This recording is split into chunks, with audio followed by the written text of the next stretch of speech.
Hi everyone, welcome back to Crochet Rocks. Tracy here, and just had my dinner. So if I do this or not, you'll know why. And I haven't got tea because tea after dinner, unless it's a dinner with egg or chips, it's really not good. So I've got water, which is left over from dinner, and more water in case I run out. How healthy am I? Goodness gracious. So I've been carrying on with my measures to anti-cramp measures. Not all of them, but the ones that, you know, might work, like the sport drink and the bullion. In fact, that helped me out at lunchtime because I started to feel a little bit hungry. And it's like having a Chinese soup. So it's very much like Chinese soup. So it sort of staves it off a little bit. And then I cooked some rice for Gary because he already had curry left over from yesterday. And I had the chicken that he cooked yesterday with vegetables. So I didn't really have a lot to do, but I've been busy all day. Been washing clothes and going out to the post office, well, packing orders first, going out to the post office, making a tutorial, which was quite an involved one. It's a simple thing, but I did variations for it. And so, yeah, I have 5 minutes to myself, really. Anyway, so, yeah, not too bad. And I had a good chat with my son, Michael, on the phone. Well, I say good chat. He was always busy, that boy, and he was off out, and so a little chat. And so yeah, all's right with the world, apart from the fact that it got really cold here earlier, and it had been raining, and when I went out I got rained on, but I did take a hoodie and it wasn't too bad. I only had to go from the car to the post office and back, so I didn't get like drenched or anything, but it was ugh.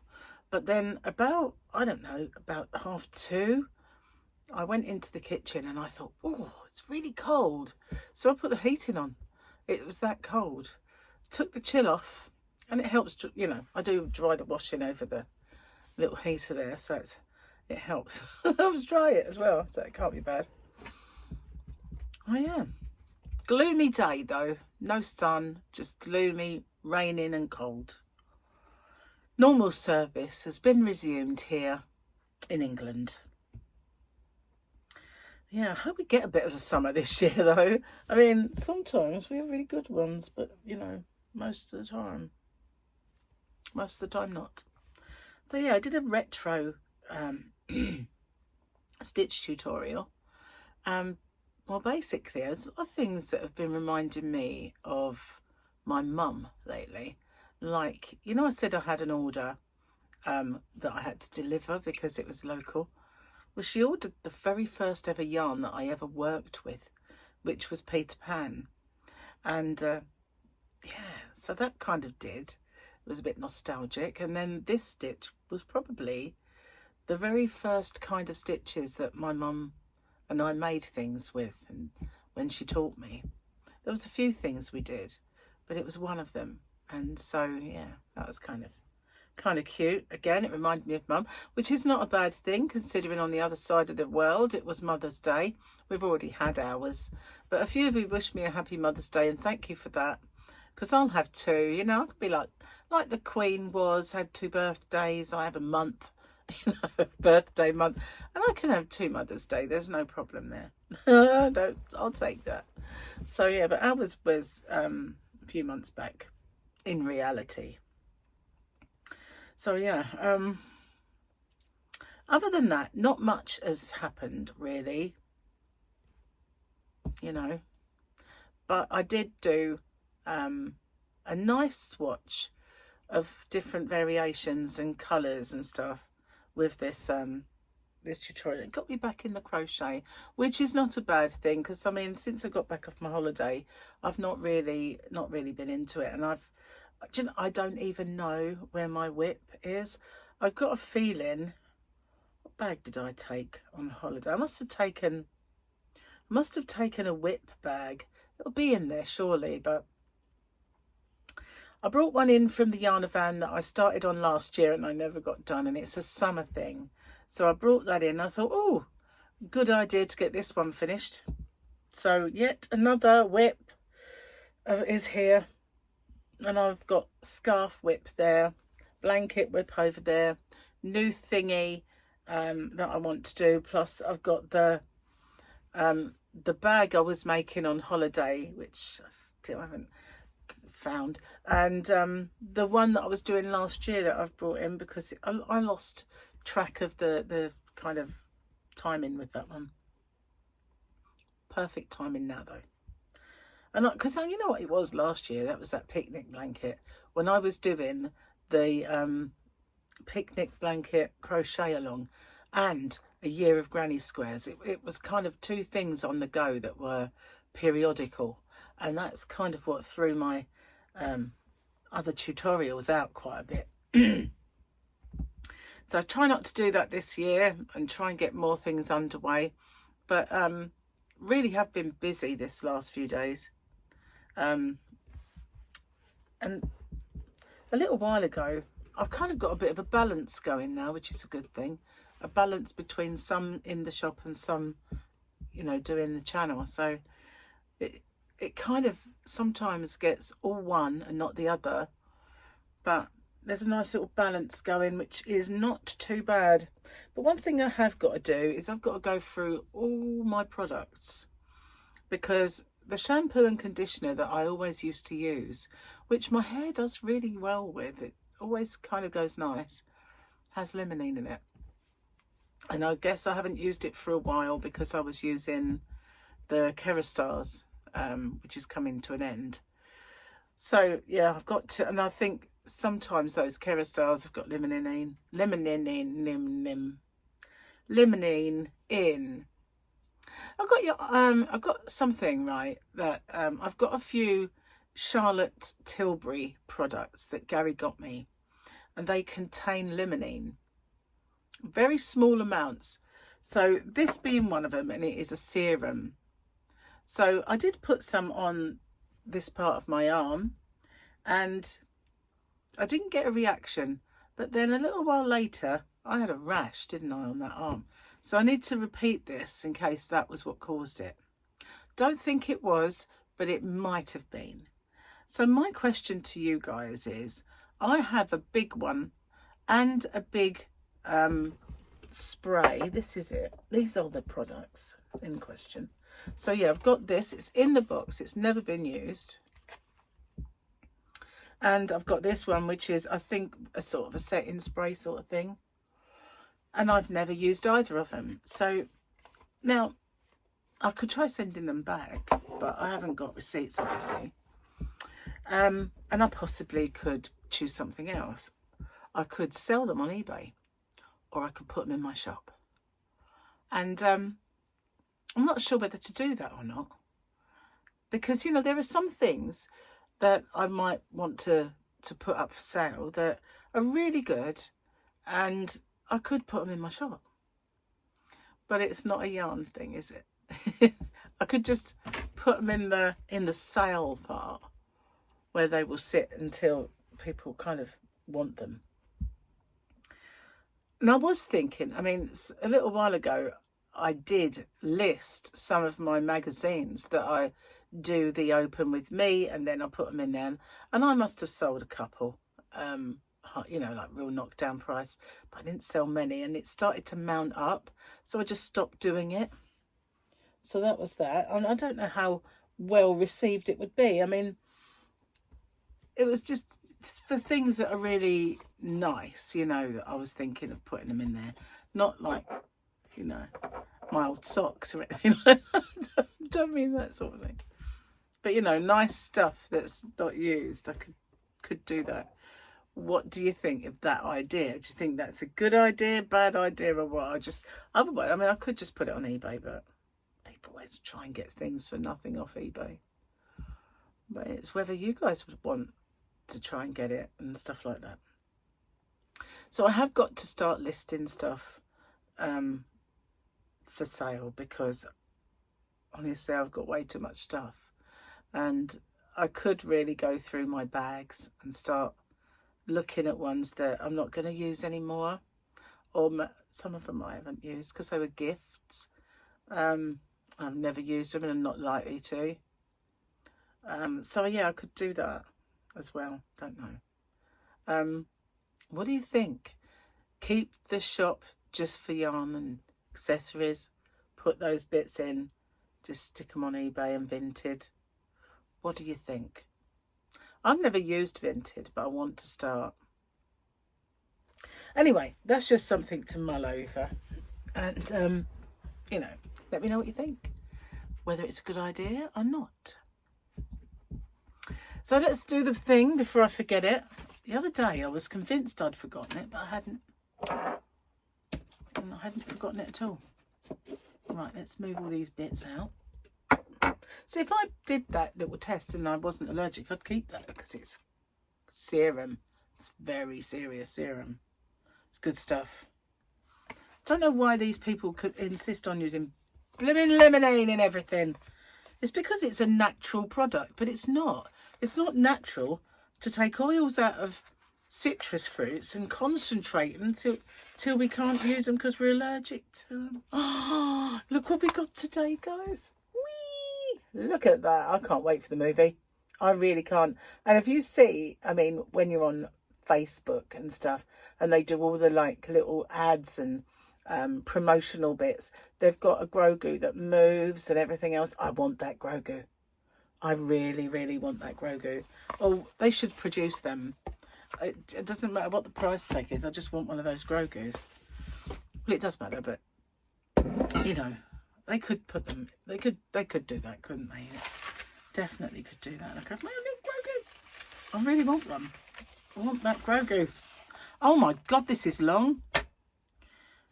Joke of the day, or like a book. A burglar breaks into a house at night, shining his flashlight around the living room looking for valuables, when he hears a voice say, "Jesus is watching you." He turns off the flashlight and freezes. After a couple of minutes, nothing happens. So he turns it back on and immediately hears, "Jesus is watching you." He whirls around and shines a flashlight towards a voice and sees a parrot sitting in a cage. On the corner. "Is that you?" he asked parrot. "Yes," said the parrot. "I'm telling you, Jesus is watching you." "Thanks for telling me," chuckles the burglar. "So what's your name?" "Moses," replies the parrot. "Moses?" the burglar laughs. "What kind of people would name a parrot Moses?"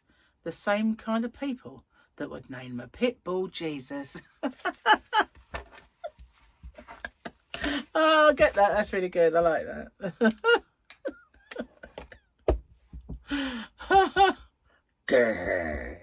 That's good. Oh, yeah, that's a good joke. And not a swear word in sight. Yeah, I like that one. Not bad. Let's have a little slurp. Yuck. What can you say about water? No, it is refreshing sometimes, I know. I'll never forget this day when I was a child and I think it was on my way home from school. And it was a really hot summer's day. And I don't know, I was in juniors. So I don't know what you call that over across the pond, whatever grade that is. But I was in junior school. And I think I'd been round my mate's house and I'd been chatting to her. And I think she might have even been with me. And I was walking and we walked through the allotments. I was so thirsty. And this old fella had his hose. It was running slow. And I said, "Excuse me, can I get a drink of water?"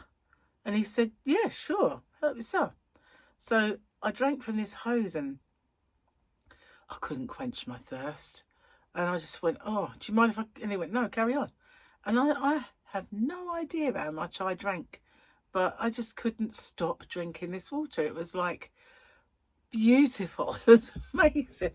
And yet it was just water out of a hose pipe, you know, probably the worst kind of germs I could possibly find. But I couldn't quench my thirst. I just kept drinking it and drinking it and drinking. I must have had about a couple of gallons by the end of it. Seriously. And then finally I'd had enough. I said, thank you. And off I went.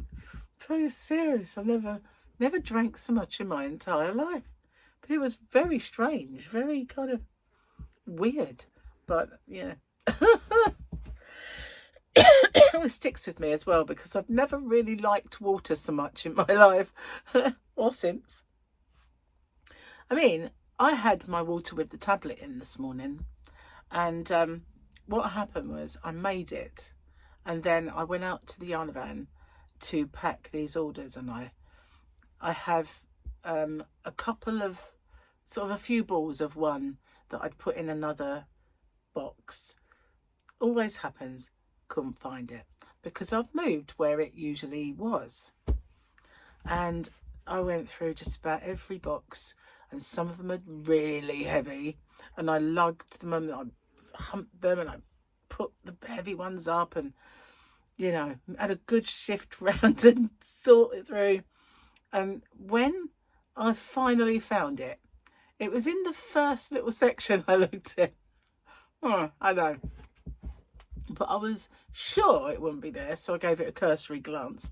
And of course I went up to the other end of the yarn van where it used to always live, thinking, no, it's in one of these boxes. Well, no, it wasn't in one of those boxes. But I totally exhausted myself, humping all these really heavy boxes around and shifting everything about. And I came in here, and all of this area across here ached. The muscles there absolutely ached. My arms were like lead, and I was just so done in. And I drank that sport drink. I couldn't get enough of it. It was just like I really needed it. And then I had some painkillers. I've been all right ever since, but wow, thought I was going to have a bit of a sleep. Can you believe it? Honestly, I've never been.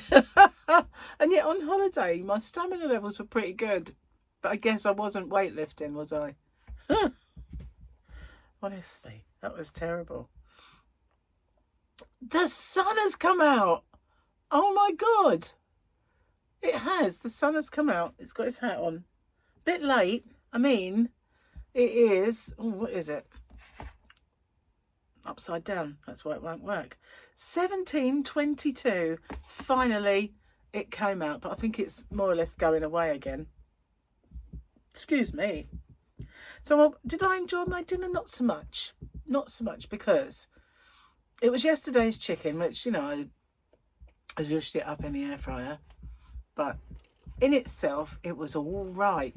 Though they weren't as good as yesterday. It's all right.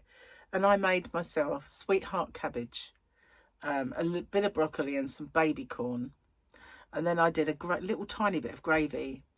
And whenever I have that, it has this awful effect on me. It makes me feel a bit sick. And the reason being was when I did low carbing once before, that's all I ate. And I had it night after night after night after night after night, until in the end I could barely chew it. And I would put it in my mouth and I would be rolling it around thinking, this is vomit inducing, you know, and I hated it. And so now I don't tend to eat it very often. And usually if there's sweetheart cabbage in it, I love it. But it had that sort of same almost effect on me today. I was like, oh, I'm not really going to eat this because it's all I've got. But at the end of the day, not really enjoying this. So tomorrow we have gammons. And Gary's going to have a jacket potato. And I am not sure what I'm going to eat with mine. I did find some of my little sausage rashers.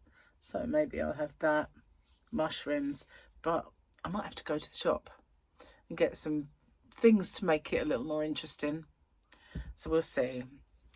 But yeah, I've been sticking to it. Been doing really well. As I said, I didn't succumb to the gooey chocolate cake. I was very, very good. Very proud of myself for that. So I've been doing well. Haven't weighed myself because it's been, what, 3 days, and that's just too silly. But I do feel like it's kicked in already, and I'm doing quite well. Do feel that. Yeah. Can't really be sure though, can you? So, guys, I haven't really got much else to tell you, apart from the fact that Oh, there's one little sad thing. Yesterday, Gary was a bit busy. And I said to him, can you get the cat food out of the car? Because I'm really low on to last pouches now. And I'd bought 2 at the time. Left one in the car. And he said, yeah, I'll do it in a minute. I didn't do it. So when I fed Fluffy this morning, there was 1 pouch. And I thought, oh no, she's not going to be happy. So I fed her that 1 pouch. And it wasn't until Gary came home that she was able to get the next one. And she was like, she wanted to come in, but at the same time, she wanted to go back out for that pouch. So but she's now waiting to come in. I saw her. Although the sun has come out, so she's probably all right now. She's really fickle. But the weirdest thing, if I opened the door at like 12:30 at night, no matter how cold it is, she will fly out that door. She loves being out at night. And I worry about foxes. I've never heard of foxes killing cats. They usually get the chickens, don't they, and stuff. But I don't know if they get cats. Rabbits and chickens. But, you know, they wouldn't want my old bird, you know. Perhaps she'd be a bit tough. Don't know. She's knocking on a bit, is Fluffy. So I'm going to get off. Old 8 bellies. 8 bellies, otherwise known as Fluffy. Yeah, going to get off and upload my video and get to work on my stitch tutorial that I uploaded already. And I'll see you guys on the next one. Take care. Bye for now.